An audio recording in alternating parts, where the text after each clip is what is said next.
last week of Horror Mayhem, and I've just finished my last book on Horror Mayhem. I look a mess because I've just gotten done with the 12-mile hike, and it's very windy up on the top of the mountain where I am right now.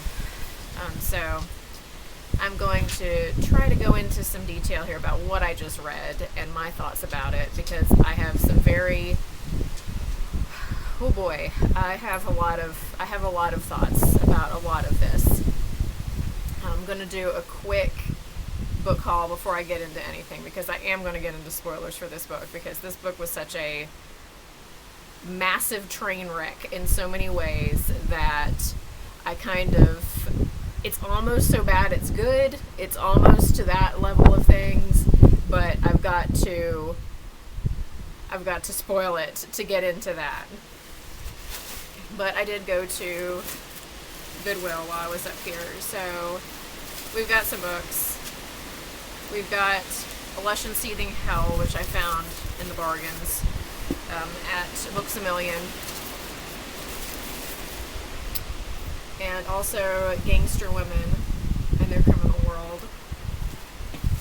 I keep being afraid that this camera is going to get knocked right off of where it is. It's this windy. Kiss of Death, which is about true crimes for fatal attractions. As you can see, I had a lot of true crime stuff that I was finding. A Little Book of Conspiracies.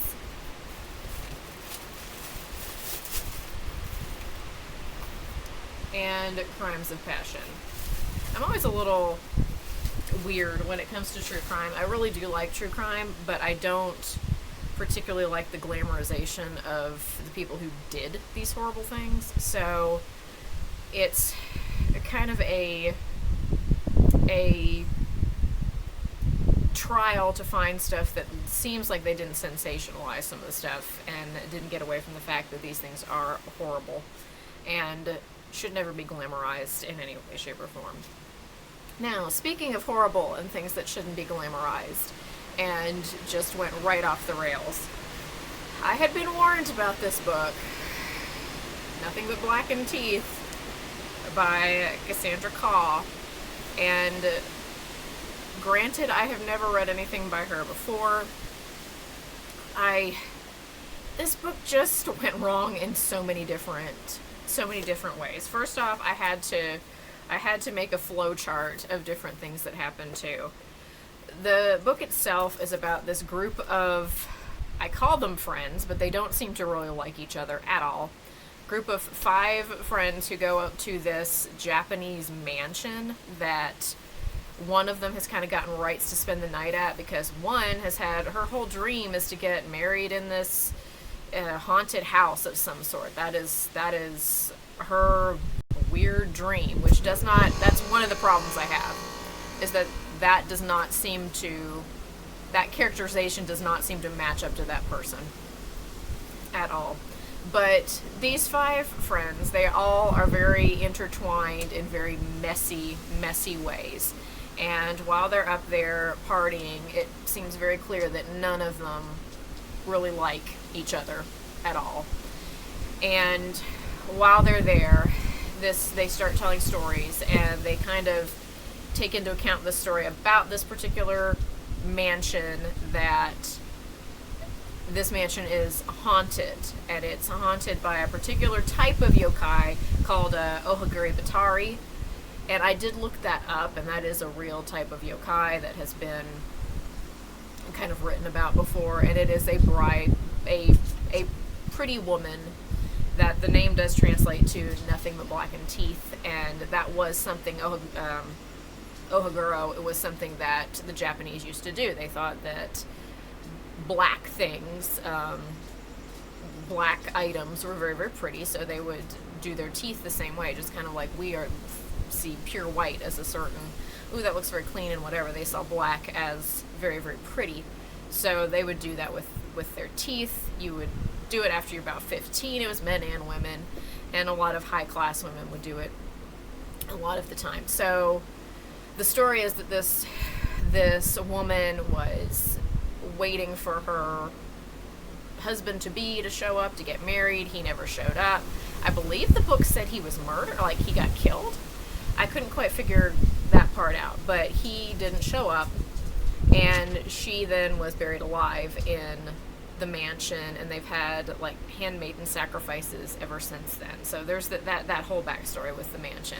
And from what I could tell with Ohaguro Batari, they are not really that malevolent. They're just sort of, they like to lure men in and scare them. It's not really, I didn't find anything that talked about that, oh yes, they're like murderous type of things, which kind of actually matched a little bit what was happening in the book. And that's where we're going to get into some chaos here. Somebody else, I think it was Latasha, from Latasha Reed, said something about it. The book is so chaotic, and that is the truth. It is incredibly chaotic, because you have these 5 friends, and like I said, I had to make a flow chart of their relationships with each other because it was that confusing. It's Kat, and she used to date Philip, and she also used to date FaZe, and FaZe is getting married to Talia, but she also used to date Philip, and she doesn't like Kat, and Kat doesn't like Talia, and none of them like Lynn, who Kat was involved with, but who is married now, and is really the only one who kind of makes any sort of sense in what's going on. He's like, we need to leave, and everybody's like, no, this is going to keep... I was like, he's the only one I have any sort of sympathy for at all whatsoever. So, and this is where the spoilers are going to begin. So if you don't care for spoilers, stop here, because this is where I'm going in full force. As they're in this mansion, stuff keeps happening that I'm just like, how? First off, Philip, they just loathe Philip. Like, I think everybody gets in a shot at him at some point in time about how much they don't like Philip. Though he is the one who's footing the bill for everything. Yes, he is very, very wealthy, but he also seems like he's halfway decent. But everybody gets a shot at him at some point. They just don't like him. It's just, and it doesn't really have anything to do with him. It's more the fact that he's like just the golden boy and rich. I kept thinking Chris Evans would play this character perfectly, but it was so strange that he's here, he's paid for all your plane tickets and rented your haunted mansion for your wedding, and you all hate him. You all just are so hateful to him. There was other weird stuff, like Lynn brought in a whole spread of food that I'm like, how are you going to cook this? Which he apparently did somehow, made a gourmet meal in this weird haunted mansion.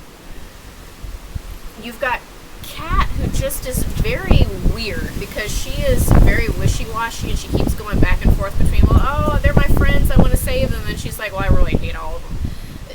That made very little sense in anything. So they're going along. No one questions the fact that somehow 100 candles got into this mansion. Somebody toted 100 candles up there to play this stupid ghost hunting game that Talia wanted to do. And Talia is a grand bitch. She's not in any way anybody I would want to be saving, but she does seem to be the one we end up needing to save at some point.